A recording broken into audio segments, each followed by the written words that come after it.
খামসান ক্বাবলা খামসিন শাবাবাকা ক্বাবলা হারামিক। পাঁচটা সময় আসার আগে তোমরা পাঁচটা সময়কে গনিমত মনে করে মূল্য দাও। এক নম্বরে আল্লাহ নবী বললেন, ও যুবকেরা, শাবাবাকা ক্বাবলা হারামিক, তোমরা তোমাদের যুবক বয়স থাকতেই আল্লাহর গোলামি করো। বৃদ্ধ বয়সে আল্লাহর গোলামি করা কঠিন হয়ে যাবে।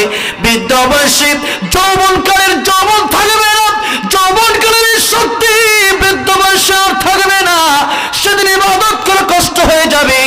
এই জন্য আল্লাহর নবী বলেছেন, যৌবন বয়সে যদি আল্লাহর গোলামি করতে পারো, বৃদ্ধ বয়সে ওই অসুস্থতার জন্য যদি যুবক বয়সে যে ইবাদতটা করেছো, ওই ইবাদতটা যদি বৃদ্ধ বয়সে নাও করতে পারো, আমার আল্লাহ রাব্বুল আলামিন তোমার আমলনামায় অটোমেটিকলি সেই সওয়াব দান করে দেবেন।